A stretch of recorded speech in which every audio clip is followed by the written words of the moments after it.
Hello दोस्तों, स्वागत है आपका आपके अपने चैनल मूल मंत्र क्लासेस में।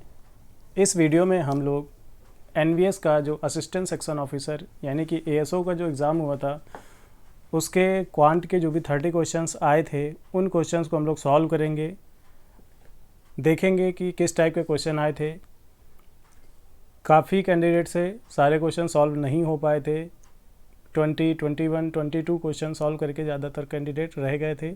तो क्या एक्चुअली ये क्वेश्चन डिफ़िकल्ट थे, क्या इनका सोल्यूशन होना चाहिए, और एनवीएस ने कौन कौन से गलत क्वेश्चन पूछे जिनको हमें चैलेंज करना चाहिए, तो वो सारी चीज़ें हम वीडियो में देखेंगे। ये वीडियो आपको 3 पार्ट में मिलेगा। हर पार्ट में 10-10 क्वेश्चन डिस्कस किए जाएंगे जिससे वीडियो लंबा ना हो। चलिए हम लोग वीडियो को स्टार्ट करते हैं।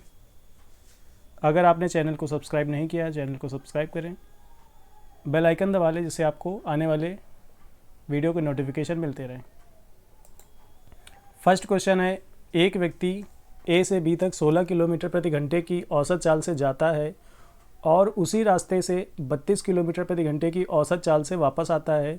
आने जाने में उसके द्वारा लिए गए कुल समय में उसकी औसत चाल मीटर पर सेकंड में बतानी है। में एवरेज स्पीड है। तो औसत चाल क्या होता है?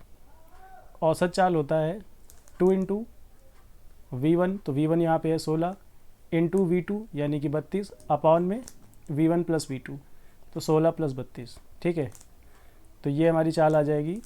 ये हो जाएगा 2 इंटू 16 इंटू 32 बटे 48। ठीक है, 48। 16 से इसको काटा 3 बार, तो ये हो गया हमारा 64/3। ठीक है, ये जो चाल आई है ये किलोमीटर प्रति घंटा में आई है, लेकिन क्वेश्चन में हमसे पूछा गया है मीटर पर सेकेंड में, तो 18/5 से मल्टीप्लाई कर देंगे। ठीक है, सॉरी 5/18 से।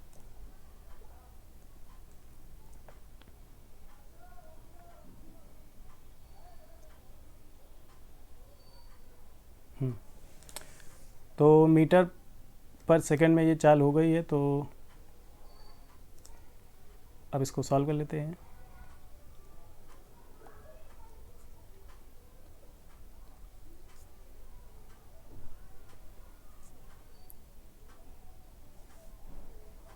तो अगर 6 बार टेबल पढ़ेंगे तो ये ज़्यादा हो जाएगा, तो यहाँ पे 5 टाइम्स।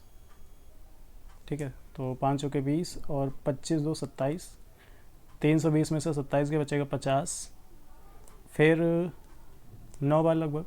ठीक है, तो 5.93 मीटर पर सेकेंड ये इसकी एवरेज स्पीड हो जाएगी। आसान क्वेश्चन था, आराम से किया जा सकता था। नेक्स्ट, और हाँ ये क्वेश्चन करेक्ट भी है क्योंकि जो हमारा आंसर आ रहा है वही यहाँ पे भी आ रहा। Next, the base of A right pyramid is a square of side 12। ठीक है, एक पिरामिड है जिसका जो आधार है वो 12 सेंटीमीटर भुजा का वर्ग है। ठीक है, 12 सेंटीमीटर भुजा का वर्ग है। ये हमारा पिरामिड है। तो पिरामिड क्या होता है? ऊपर एक पॉइंट होता है और नीचे उसका कुछ ना कुछ बेस होता है। अब प्रिज्म में क्या होता है? जैसा बेस नीचे होता है सेम वैसा ही बेस ऊपर भी होता है। ठीक है, तो ये पिरामिड बनेगा। अब यहाँ पे देखो, हमसे कहा गया इस पिरामिड की जो ऊंचाई है वो कितनी है? हाइट 10 सेंटीमीटर है, ऊंचाई 10 है और इसकी भुजा है 12। तो अगर हम ध्यान से देखें, यहाँ मिड पॉइंट होगा। ठीक है, पूरी 12 है तो हम कह सकते हैं ये 6 है और इधर ये 6 होगा। ठीक है, इसकी हाइट कितनी है? तो हाइट है 10। ठीक है, तो एक ध्यान से देखो, ये राइट एंगल ट्रायंगल हो जाएगा। ठीक है, तो ये भुजा है 6, ऊंचाई है 10। तो क्या हम ये स्लैंट हाइट यानी तिरछी ऊंचाई उसकी पता कर सकते हैं? बिल्कुल। तिरछी ऊंचाई क्या हो जाएगी? तो √100 का स्क्वायर यानी कि 10 का स्क्वायर 100 और 6 का स्क्वायर 36, 136। √136 और इसको बाहर निकालेंगे तो 4 से अगर डिवाइड करें तो 4 एकम 4, हाँ 4 इंटू 34 इसको लिख सकते हैं। तो ये हमारा 2√34 हो जाएगा, यानी इसकी जो तिरछी ऊंचाई आ गई वो आ गई 2√34। ठीक है, अब ध्यान से देखो, इस फिगर में टोटल 4 ट्रायंगल होंगे इस टाइप के। टोटल 4 ट्रायंगल होंगे जिनकी ऊंचाई कितनी हो जाएगी? इन त्रिभुजों की ऊंचाई वो हो जाएगी 2√34 और आधार क्या है? 12। तो अगर हमसे कहा गया है कि इसका तुम्हें लेटरल सरफेस बताना है, ठीक है, यानी वक्र पृष्ठ, तो वक्र पृष्ठ क्या हो जाएगा, कितने त्रिभुज बनेंगे, 4 इंटू त्रिभुज का क्षेत्रफल, त्रिभुज का क्षेत्रफल 4 इंटू त्रिभुज का क्षेत्रफल क्या होता है 1/2, आधार जो कि है उसका 12 और ऊंचाई कितनी है 2√34, तो 2 से 2 कट गया, 12 इंटू 4 48, 48√34। तो ये क्वेश्चन इस टाइप से हो सकता था। फर्स्ट ऑप्शन सही है, यानी ये क्वेश्चन भी सही है। नेक्स्ट, माना x वह छोटी से छोटी संख्या है जिसे 10,627 में से घटाने पर प्राप्त संख्या एक पूर्ण वर्ग होती है। यानी कि जो 10,627 है ये पूर्ण वर्ग नहीं है, इसमें से कोई संख्या घटा दी जाती तो वो पूर्ण वर्ग बनता है। तो हमसे कहा गया है कि किस छोटी से छोटी संख्या को गुणा करने पर x को हम किस छोटी छोटी संख्या से गुणा करें जिससे कि एक पूर्ण वर्ग बने। तो सबसे पहले देखते हैं कि ये पूर्ण वर्ग है तो नहीं है। अगर पूर्ण वर्ग नहीं है तो उसमें से क्या घटा दे कि ये पूर्ण वर्ग बन जाए। तो हमने पेयर बनाए, ठीक है, इसको भाग्य विधि से स्क्वायर रूट निकालना कहते हैं। तो ये 0 6 आ गया, 1 + 1 2 हो जाएगा, 2 से 6 कटेगा नहीं, ठीक है। तो यहाँ 0 रखेंगे तो अगला पेयर हमारा उतर के आ गया। अब इसको 3 बार, ठीक है, तो ये हमारा हो जाएगा 9 और 3 दूना 6, तो 16, ठीक है। 16 शेष बच रहा है, इस 16 को इसमें से घटा दिया जाए। यानी कि 127 में से अगर हम 16 को माइनस कर दें,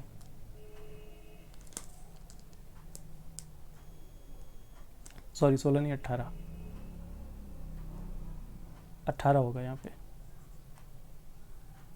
18 को माइनस कर दें तो वो मतलब x की वैल्यू क्या आ गई 18 आ गई, ठीक है। अब हमसे कहा गया कि x जो है, x को हमने इसमें से घटाया तो ये पूर्ण वर्ग बन गया। वहाँ अगर 18 यहाँ पे ना होता तो ये पूर्ण वर्ग हो जाता, ठीक है।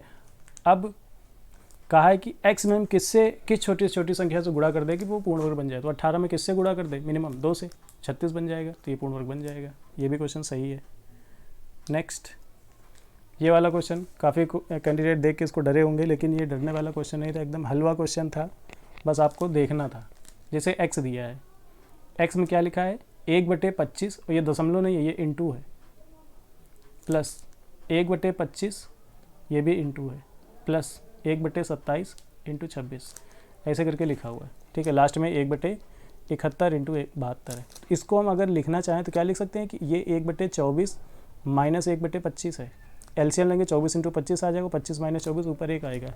सिमिलरली इसको हम लिख सकते हैं कि ये 1/25 माइनस 1/26 है, आगे ही सही 1/26 माइनस 1/27 है, और ऐसे ही चलते जाएंगे, आगे आ जाएगा 1/71 माइनस 1/72, ठीक है। तो यहाँ देखो 25 से 25 कटा, 26 से 26 कटा, 27 से 27 कटेगा, 71 से 71 भी कट जाएगा, बचेगा क्या 1/24 माइनस 1/72, ठीक है।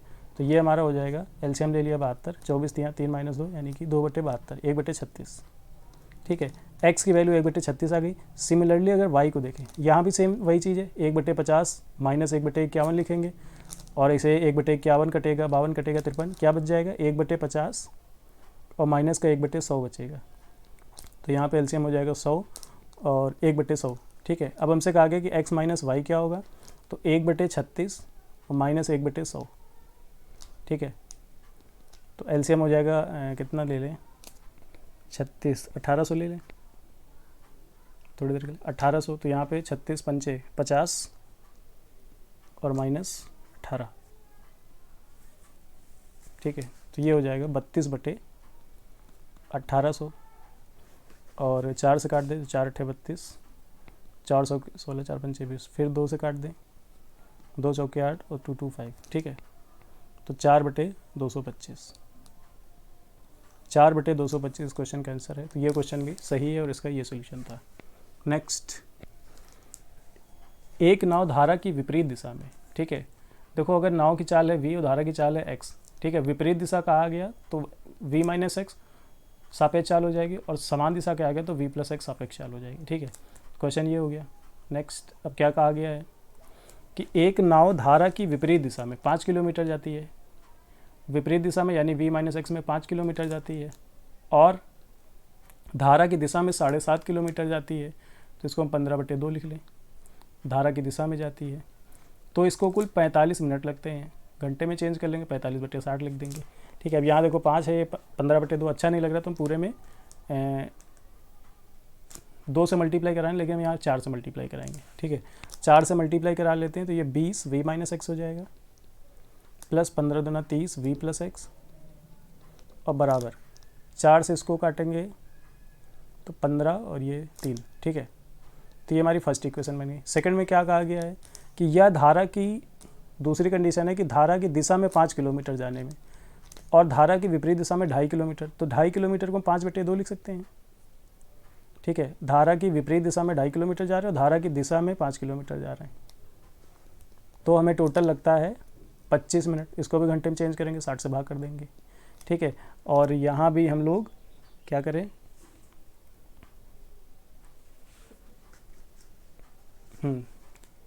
सॉरी ऊपर वाले में चलो 4 से मल्टीप्लाई वहाँ किया तो 4 से यहाँ 8 से कर देते हैं, 8 से मल्टीप्लाई कर देते हैं, तो ये हमारा हो जाएगा 20 v minus x plus 5/40 v plus x, और यहाँ पे मल्टीप्लाई करें 4 से इसको काटा 15 और 2 और 5 से इसको काटा 5 3 15 और 5 5 25, तो यानी 10/3।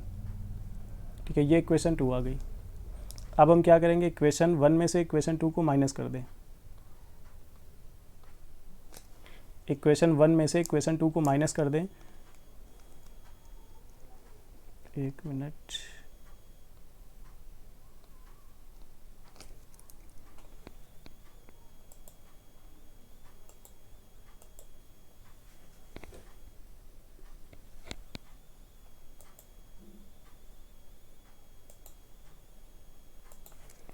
तो इक्वेशन 1 में से इक्वेशन 2 को माइनस करेंगे। इक्वेशन 1 है हमारा 20/v minus x plus 30/v plus x.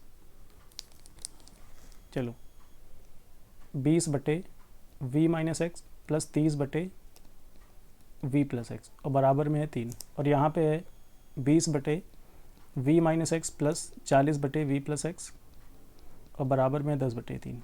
ठीक है, माइनस करेंगे, यहाँ माइनस, यहाँ माइनस, यहाँ माइनस, ये कैंसिल आउट हो गए, और 30 में से 40 गए, 40 में से तो माइनस का 10 बचेगा इधर, माइनस का 10/v प्लस एक्स, और यहाँ पे माइनस का 1/3 आएगा, तो v प्लस एक्स की वैल्यू आ गई 30। ठीक है, v प्लस एक्स की वैल्यू आ गई 30, और कहीं पे रख दें तो v माइनस एक्स की वैल्यू निकाल लेंगे, ये 30 है 2, तो v माइनस एक्स हमारा आ जाएगा 10। v माइनस एक्स, दोनों इक्वेशन में कहीं भी v प्लस एक्स की वैल्यू रख दो, v माइनस एक्स निकाल लो तो 10 आ जाएगा। ठीक है, ठीक है, अब क्या कहा गया है कि धारा की दिशा में 6 किलोमीटर जाना है। धारा की दिशा में 6 किलोमीटर, यानी v प्लस एक्स में 6 किलोमीटर जाना है, और प्लस धारा की विपरीत दिशा में 5 किलोमीटर जाना है, यानी v माइनस एक्स में 5 किलोमीटर जाना है, तो कितना समय लगेगा, तो 6/v प्लस एक्स की वैल्यू है 30 और v माइनस एक्स की वैल्यू है 10। इसको सॉल्व कर लें तो 1/5 प्लस 1/2। ठीक है, तो ये हमारा हो जाएगा 10, 7/10, ये आएगा घंटे में। इसको मिनट बनाएंगे, 60 से मल्टीप्लाई करेंगे तो 6 7 42 मिनट। ठीक है, 42 मिनट आंसर आ रहा है, और यहाँ पे 42 कोई ऑप्शन नहीं दिया गया, तो ये ऑप्शन गलत है और इस पर आप चैलेंज कर सकते हैं। 42 मिनट इसका आंसर होगा। नेक्स्ट देखते हैं अगला क्वेश्चन। अगला क्वेश्चन है 30√3 मीटर ऊंचाई वाले एक खंबे के शीर्ष से। ठीक है, तो एक खंबा है जिसकी ऊंचाई क्या है 300√3। इसके शीर्ष से ज़मीन पर इसके विपरीत दिशाओं में 2 बिंदु हैं। ठीक है, तो मान लिया एक बिंदु इधर है और एक बिंदु इधर है। विपरीत दिशाओं में 2 बिंदु हैं ए और बी, उनके अवनमन कोण। ठीक है, एक ए है एक बी है। ए का अवनमन कोण 60 है तो ये भी 60 हो जाएगा, और बी का अवनमन कोण 30 है तो ये भी 30 हो जाएगा। ठीक है, तो एक कार ए से बी तक की दूरी 150, तो सबसे पहले ए से बी तक की दूरी निकालें। देखो ये अगर एक ट्रायंगल है, ठीक है, और यहाँ पे हम tan 30 लगाते हैं। tan 30 क्या होता है 1/√3, और tan बराबर क्या होता है लंब बटे आधार, यानी कि अगर लंब की लंबाई 1 है तो ये 1/√3 हो जाता है, और अगर 60 होता तो ये √3 होता तो ये 1 हो जाता। ठीक है, तो सेम वही चीज़ हम अप्लाई करेंगे। tan 30 कहा गया, अगर ये जो भी होगा उसका √3 गुना यहाँ पे हो जाएगा आधार। ठीक है, तो ये 300 × √3 × √3। ठीक है, तो 3 × 900 ये हो जाएगा।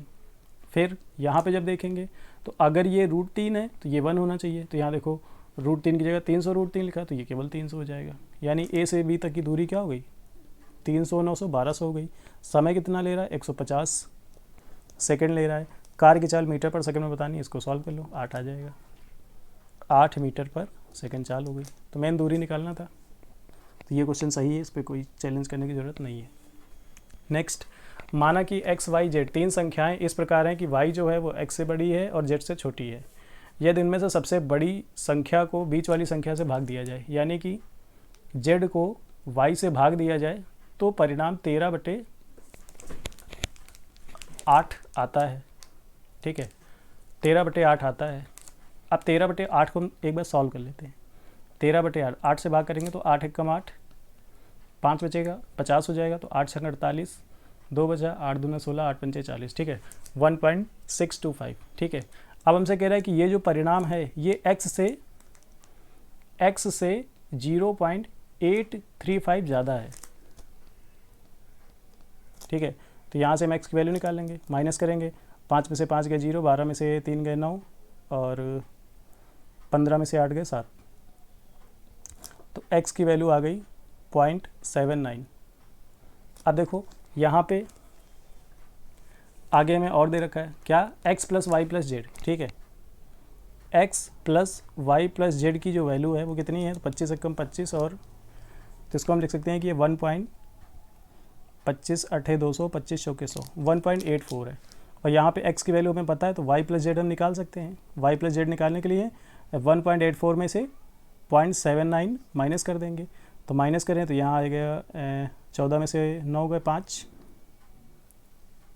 14 में से 9 गए 5 और 17 में से 7 गए 10, 1.05।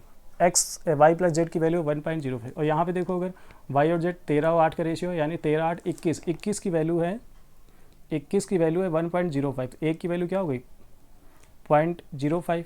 ठीक है, तो यहाँ से 13 की वैल्यू निकाल ले, 13 पंचे 65, यानी जो हमारा z है वो 0.65 है और जो हमारा y है वो हो जाएगा 8 पंचे 40, 0.4। ठीक है, अब कहा गया है कि x/y + z की वैल्यू क्या होगी, तो x/y + z। ठीक है, x की वैल्यू क्या है 0.79 और y + z कितना है तो 1.05। इसको सॉल्व कर लेंगे तो 79/105 ये वैल्यू आ गई, ऑप्शन 4। तो ये क्वेश्चन भी करेक्ट था, कोई चैलेंज करने की जरूरत नहीं है। नेक्स्ट, एक समूह में छात्रों का औसत भार 73.4 था, 73.4 था। ठीक है, और बाद में 4 छात्र और हैं जिनका वेट इतना इतना इतना इतना है। ठीक है, ये सब आ गए तो जो सभी का औसत था वो 0.24 बढ़ गया। यानी कि पहले औसत क्या था 73.4 था और औसत बढ़ा है कितना 0.24। तो 0.24 इसी में जोड़ दे तो 4 2 6। ठीक है, तो नया औसत क्या होगा 73.64 हो गया। अब इन चारों का औसत निकाल ले जरा। तो चारों को हम जल्दी से फटाक से जोड़ते हैं और इनका औसत निकालते हैं। तो देखो 9 8 17, 17 5 22, 22 और 4 26। ठीक है, 1 6 7, 7 6 13, 13 2 15 और 7 7 14, 7 21, 7 चौके 28, 1 29, 1 30। ठीक है, और डिवाइड कर देना 4 से, तो 4 7 28, 2 4 6 24 और 4 चौके 16। तो सब इन चारों का औसत कितना है 76.4। ठीक है, अब यहाँ पे इनका अंतर निकाल लें तो रेशियो पता चल जाएगा संख्याओं का। तो यहाँ देखो जब अंतर निकाला तो ये 0.24 आ गया। ठीक है, 0.24। और यहाँ पे अंतर निकालेंगे तो 10 में से 4 गए 6 और 13 में से 6 गए 7 और 75 में से 73 गए 2। ठीक है, दशमलव उठा, 12 से काट दे, 12 दूना 24 और 12 दूना 24, 12 3 36। ठीक है, तो अनुपात क्या है 23:2। ठीक है, इस 2 की वैल्यू तो है 4 क्योंकि 4 स्टूडेंट दिए गए, तो 23 की वैल्यू क्या हो जाएगी 46। क्या पूछा गया था, आरंभ में समूह में छात्रों की संख्या 46 थी, 46। ये भी क्वेश्चन सही था। नेक्स्ट, विलयन ए में जल और अम्ल का अनुपात 3:2 है। विलयन बी में जल और अम्ल का अनुपात 5:4 है और दोनों विलयनों बी और ए को किस अनुपात में मिला दिया जाए कि नए विलयन में अम्ल और जल का। देखो यहाँ पे क्या है जल और अम्ल, जल और अम्ल, और यहाँ पे क्या है अम्ल और जल। तो इस चीज़ को ध्यान देना था। मिला किसको रहे बी और ए को, तो थोड़ा घुमा दिया गया है। आपका आंसर आते हुए भी गलत हो सकता है। देखो सबसे पहले क्या कहा गया, तो हम लिखेंगे कैसे पहले हमने बी की बात की और फिर हमने ए की बात की, ठीक है। अम्ल और जल, बी में अम्ल और जल कितना है तो 4 और 5 पलट के लिखेंगे। ए में अम्ल और जल कितना है 2 और 3, इनको मिला दिया गया तो विलयन में अम्ल और जल कितना हो गया 3:4, ठीक है। अब इसको लिख लेते हैं। जैसे अगर यहाँ पे बी में अम्ल देखें तो अम्ल कितना है 4 है, कितने में से 9 में से बी में। ए में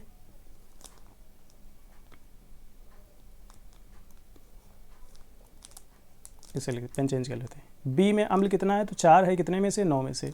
ए में अम्ल कितना है 2 है, कितने में से 5 में से।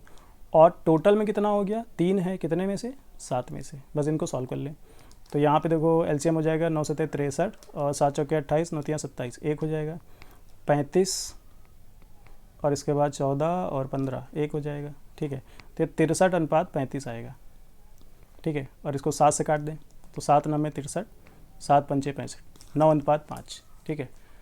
तो 9:5 के अनुपात में अगर बी और ए को मिला दिया जाए तो फाइनल जो विलयन आएगा उसमें अनुपात 3:4 हो जाएगा। नेक्स्ट, ए के 2 पोते पी और क्यू हैं, ठीक है। एक बंदा ए है जिसके 2 पोते हैं, एक पी है दूसरा क्यू है।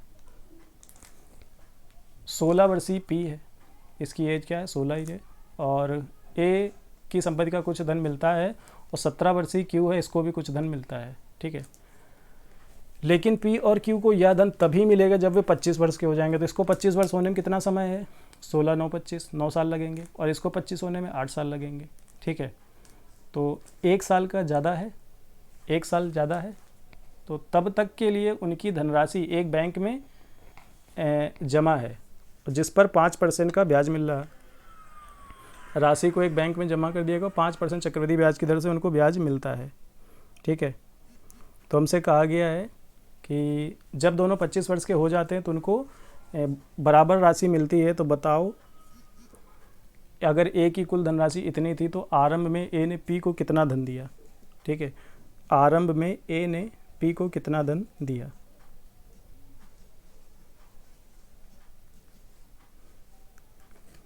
तो चलो भैया निकाल लेते हैं। देखो इसको समय ज़्यादा मिला है यानी इसको अमाउंट कम मिला होगा, और इसको समय कम मिला है यानी इसको अमाउंट ज़्यादा मिला होगा, ठीक है। तो 1 साल का लफड़ा आ रहा 5%। देखो 5% क्या होता है 5% होता है 1/20। अगर इसको 20 मिला तो इसको 21 दिया गया होगा, इसको 20 मिला होगा, इसको 21 दिया गया होगा, क्योंकि इसके पास समय ज़्यादा है। तो कम धन है तो ये ब्याज लेके अपना बराबर कर लेगा, लेकिन इसके पास समय कम है तो इसको ज़्यादा धन चाहिए तभी तो उसके बराबर हो पाएगा, ठीक है। तो इनके धन का अनुपात क्या होगा 20:21, ठीक है। 1 साल की बात करिए 20:21, 2 साल की बात करता तो 400 और 441 कर देते। अब टोटल अमाउंट कितना था, टोटल अमाउंट था 5,03,685।